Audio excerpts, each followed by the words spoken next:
Follow me. This week at the movies, we're counting down the best movies of 2009. B. Hi there. My name is Clarice Precious Jones. This is all left. From drama to comedy, from blockbusters to independent film. You're a wild man, you know that? We celebrate the year that was. It's the Wild Rambista! We say goodbye to 2009 with our lists of the best movies of the year. I'm Michael Phillips of the Chicago Tribune. And I'm A.O. Scott of the New York Times. Let's get started. My number 10 pick for the best movie of the year just snuck in under the wire. And no, though I liked Avatar, it's not Avatar, it's Me and Orson Welles. A hugely charming showbiz fable from director Richard Linklater about a New Jersey high school student in 1937 who falls in with a rough crowd. Well, a rough theater crowd anyway.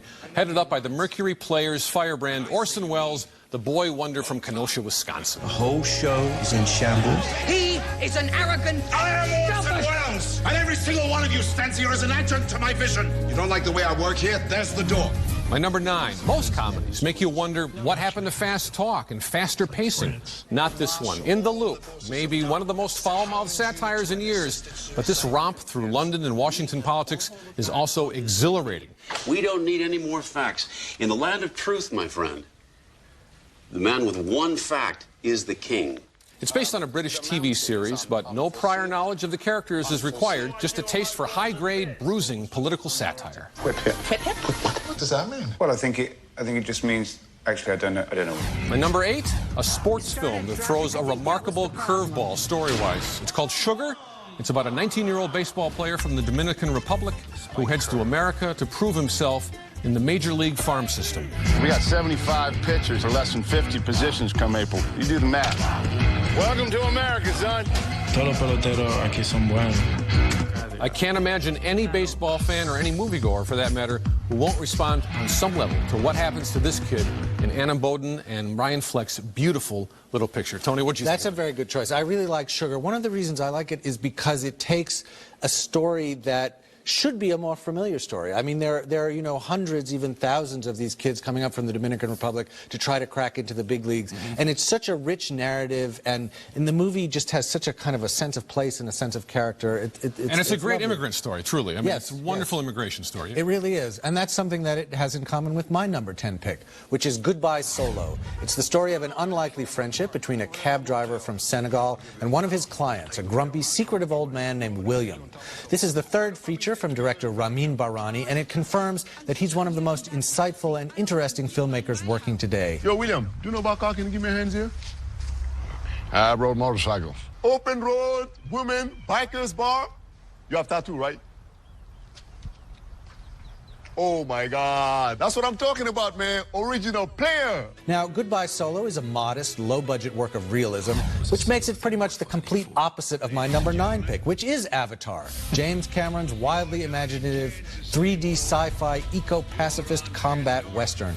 Once again, Cameron has silenced his doubters with his astonishing visual command and storytelling skill. You can't help but be transported into a seamlessly imagined new reality. This is what movies were made for. Haven't gotten lost in the woods, have you? Do you forget what team you're playing for?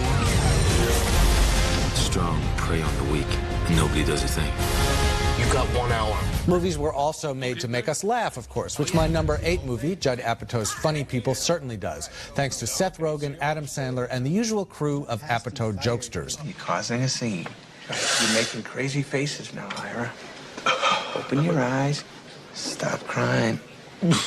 You're making noises now? You look like the Incredible Hulk. Funny People is certainly funny, but it's also a sad and sober reckoning with the consequences of fame, the loss of love, and the inevitability of death. You describe Funny People in a way that really makes me wish he had made that film. I do not But he did. It was right there. No, I think Apatow's great work still is things like the 40-year-old virgin knocked up. This is nothing. It doesn't have a patch on that. So I say no. I think, yeah, he expanded his ambition and he took his audience to a place they hadn't been before. I think this is a lovely movie. I think all right, I'll give it a look again. I'll give it a look again. Now, when we come back, some Oscar favorites and some breakout performances. As we continue counting down our lists of the best movies of 2009. Have you ever seen a horse race before? Precious, you want to stand up there and look down at me like you're a woman? You don't know what real women do. Real women sacrifice. Now, it's not about that. We're continuing our countdown of the best movies of 2009. My number 7 pick has turned out to be controversial, which I think is always a good thing. It's Precious, Lee Daniels' adaptation of the novel by Sapphire. Monique is certainly getting a lot of Oscar buzz for her ferocious performance as one of the worst mothers in movie history. And newcomer Gabourey Sidibe has won praise for her portrayal of the abused, resilient title character. But this is ultimately a movie about compassion and community. I never really talked in class before. How does that make you feel? Here. At number 6, I have Gomorrah, Matteo Garrone's stunning, multi-stranded chronicle of the social and economic impact of organized crime in southern Italy. But it also stands as an answer to every Hollywood movie that has ever glamorized the cruelty and greed of the mafia.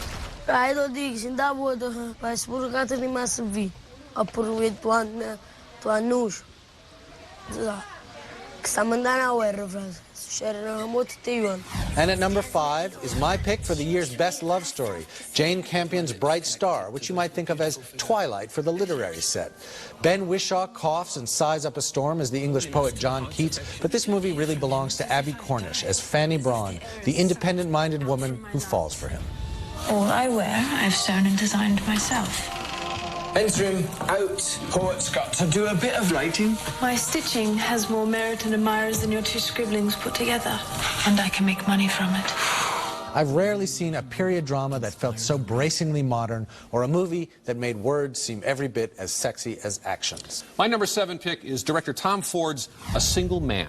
Usually when a first-time director comes to film from the world of photography or fashion, there's a self-consciousness to the images that gets in the way of the actors. Not so with A Single Man, featuring a sublime performance from Colin Firth.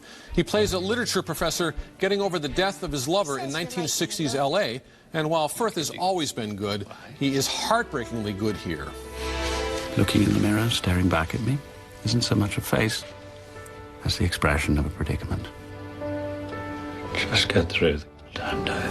At number 6, I have Adventureland. Now, while everybody this summer was going to The Hangover, I kept thinking, hey, did any of you people happen to check out a little comedy called Adventureland? James? Wait, that's not right. James? Yeah. By accepting this T-shirt, you are hired. It's a slice of 80s nostalgia and a lovely coming-of-age romance starring Jesse Eisenberg and Kristen Stewart as amusement park employees who are a little lost but who find each other. Hey, I made you a tape. These are my favorite bummer songs. They're truly miserable, pit of despair type songs. I think you'll love it. Cool. Yeah. My number 5 is the Coen brothers film I prefer to their big Oscar winner, No Country for Old Men. It's A Serious Man, a one-of-a-kind dark comedy set in the Minneapolis suburbs about a college professor's life becoming a series of unfortunate events. Cy and I think it's best if you move out of the house. Where would I go? Oh, for instance, the Jolly Roger is quite livable. It's not expensive.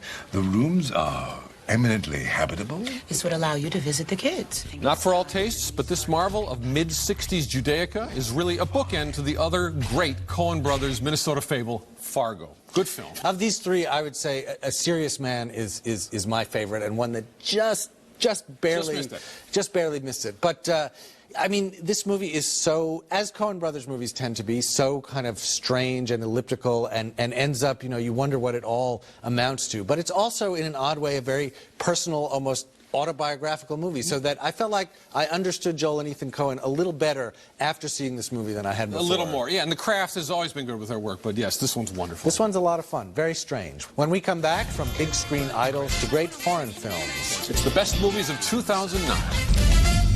Oh, boy. You satisfied with Maestro?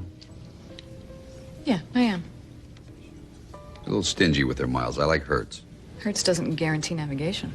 It's funny, you don't seem like a girl who needs direction.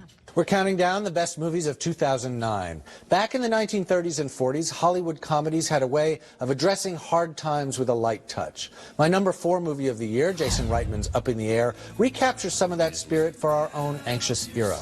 George Clooney is perfect as Ryan Bingham, a charming corporate executioner in a state of perpetual frequent flyer motion. And the movie manages to keep you smiling all the way to the bitter, and I do mean bitter, end.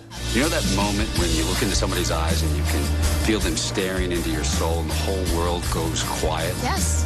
Right, well, I don't. Sometimes big ideas and great works of art come in small packages. That's the case with the French film Summer Hours, my #3 movie of the year, and one I urge you to seek out. It's the story of a family trying to figure out what to do with Grandma's country house and with her cherished collection of paintings and antiques. This movie turns out to be as absorbing and exciting as a great novel. It's a family drama and also a mournful rumination about what's happened to France in an era of globalization. Je vais pas en profiter. Mais avec les années, je sais pas, elle veut plus trop dire grand-chose pour moi, ni la France d'ailleurs. Donc tu votes pour la vente. And my #2 movie of 2009 is The Hurt Locker, a shattering film about the psychology of the Iraq War in the guise of a slam-bang action picture. What's he doing? I don't know. What are you doing? There's enough banging there to send us all to Jesus. If I'm gonna die, I want to die comfortable. Catherine Bigelow has no equal when it comes to tense, explosive set pieces, but she also gets astonishing performances from Anthony Mackie and, above all, from Jeremy Renner as a hardwired bomb disposal expert who loves his job almost more than his life. Tony, we'll get to The Hurt Locker in detail a little in a minute or so, but now, do you really think Up in the Air is more than just an enjoyable topical comedy? Because I enjoy that film, but I don't see that other dimension you talk about. I really do. This is a movie that really gets at something about the way life is lived in America now. That is why I think it belongs in the company of those great Screwball and Frank Capra comedies of the 30s and 40s. Because when people want to know what it was like to be alive right now, 40 or 50 years from now, this is a movie that they're going to seek out. I guess I'm haunted a little bit by the fact that it's, for me, Jason Reitman's arguably the least of his 3 features so far. But I enjoy the acting a great deal. Check back with that movie in 20 years. All right, it'll be even better. All right, we'll see. The Hurt Locker, my #4 pick in this year's top 10, is, along with Up in the Air, the most honored American movie of 2009. Director Catherine Bigelow is a wizard at choreographing complicated lines of action, as Tony's already said, and I think she damn well better win the Oscar. Come on, guys, talk to me. Drop the phone! Drop the phone! Hey, Brody! I can't get a shot! #3 is a film that probably hasn't hit your radar, but it's a beautiful personal essay built on one man's memories of Liverpool, England after World War II. The title? Of Time and the City, from writer-director Terence Davies. Few have seen it, but those who have love it. It's a documentary, but it's more than that. It's sure to make you think about where you come from and why you remember what you remember about your hometown. We shall not cease from exploration, and the end of all our exploring will be to arrive where we started and to know the place for the first time. And my #2 of the year, well, I'll be honest, it was almost my #1. It's Where the Wild Things Are. I'm Max. I'm an explorer. I travel by sea. I used to travel by air. Obviously, you have no home or family. Well, I have one of those, but... But you ate them all? No. I have no plans to eat anybody. For me, it remains an amazing experience. And the way director Spike Jonze has amplified the Maurice Sendak story, it's like one major artist shaking hands with another. I know you like it. I'll have more to say about that perhaps in a little bit, but let's go back to the Hurt Locker, because this is really one of the standouts of 2009. And it's a movie that had a little trouble getting distribution because there's this idea that audiences don't want to go near the war in Iraq. Right. And I think there have been a lot of very earnest dramas about that war, and somehow Catherine Bigelow she got it. She got more of that experience in combat and what it's like to be in that country and the psychology of the soldiers than anyone else has. And it's a procedural, really. It's not dealing with the politics or any of the policy that got these soldiers over there. It's apolitical without being wishy-washy, and that's why it's good. And coming up next, we each make our pick for the absolute #1 best movie of 2009. We've been counting down the best movies of the year, and now Tony and I will reveal our picks for #1. For me, what Disney Pixar achieved with Up made me weep buckets, which is something I don't usually do unless something falls on me. But lots of films can get an audience's collective tear ducts flowing. This one, directed by Pete Docter, did that and just about everything else a movie can do, animated or not.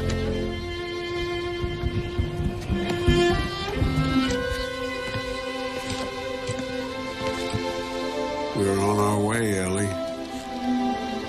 It made us believe that a man's house could fly, that a dog really could talk, and Doug the dog is probably the greatest screen canine since Lassie. My master made me this collar. He is a good and smart master, and he made me this collar so that I may talk. Squirrel! Also, it showed that a movie could offer an overwhelming emotional experience simply by showing us, without words, a 4-minute montage covering one man's marriage from beginning to end and breaking 1 million hearts in the process. Tony, if the process of choosing our favorites of the year teaches us anything, it's that now and then, if we're lucky, commerce can meet popular art and the results can be transporting. Yes, I think so. I also think that the use of 3D in this movie, there was a lot of 3D going around this year. Yes. And this was one where it really worked in a kind of a subtle and magical way to enhance your feeling in those flight sequences. It's actually the one thing it has in common with Avatar. Because, no, it does, because the 3D in both films isn't about throwing things at your head every 30 seconds. Right. It's about creating this world and putting you kind of in and around in one. And just deepening and enriching the experience. But I agree with you that the 4-minute, the silent film of that marriage is just by itself one of the most beautiful movies. Perfect. Yeah. And my best movie of the year is Where the Wild Things Are. Scandalously underrated by my friend Michael here, who only had it at number 2, and also somewhat polarizing, which is just fine with me. Did you know the sun was gonna die? What? I never heard that.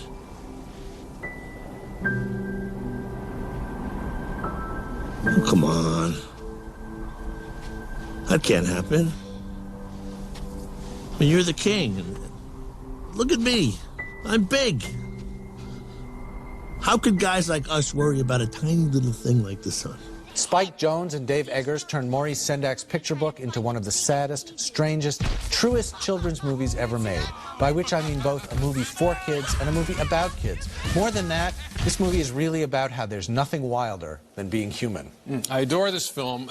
I know that you do. I took my son, who I knew wouldn't like it because his tastes are much more the Kung Fu Panda kind of wise-ass animation, but he was very shaken up by it in a good way, and it led to a good talk afterwards about various things. And not many movies can get a parent and a child talking that way. Well, it's so rich, and you can come into it from any angle. I mean, I think a child will see it, and there'll be some kind of resonance with what it's like to be a kid, what it's like to have friends who are always fighting and squabbling with each other the way that these monsters do. For an adult, it's a really heartbreaking. It's beautiful and funny and amusing, but heartbreakingly sad. I mean, when I went to see it in a theater with parents and kids, half of the parents were just crying their eyes out at the end, which is always a good recommendation. And the other half are calling the therapist to work through the issues. Yeah. Absolutely. Coming up next, our final thoughts on the year in movies.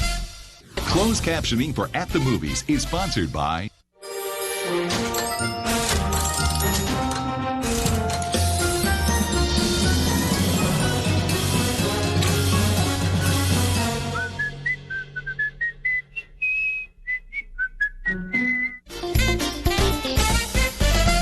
Hotel provided by Park Hyatt Chicago, Chicago's award-winning hotel and luxury dining experience, located in the heart of Chicago's Magnificent Mile on Water Tower Square.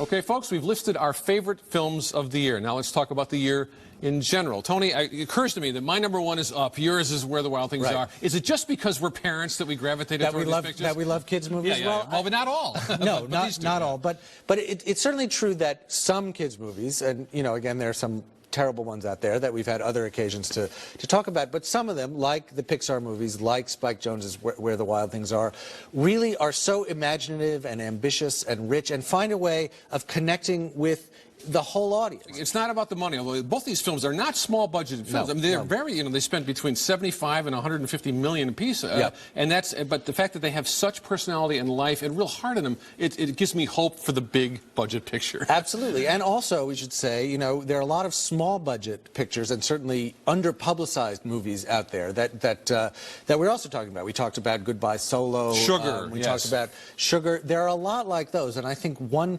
great thing about our jobs, the opportunity that we get to see all these movies, is that you know, we can find those and tell people, because these are great stories. It's not all about money, no matter how you look at it. I mean, you look at something like Transformers 2, that's one thing. I'd rather not look at that. I know, Go ahead. but look at Avatar. You know, you cannot say they're even existing in the same universe, because one, I have my problems with Avatar, but you know, it is something to contend with. It's good. And what you're always looking for in whatever kind of movie, from whatever place at whatever budget level, is a good story, emotions and characters you can connect to, and some kind of visual magic that keeps you looking at the screen. Yes, and a touch of the poet. That's what I look for. Absolutely. Yes. So, out of all the movies on our top 10 lists, here are the ones available right now on DVD. Goodbye Solo, Funny People, Gomorrah, Summer Hours, Sugar, Adventureland, Of Time in the City, and Up.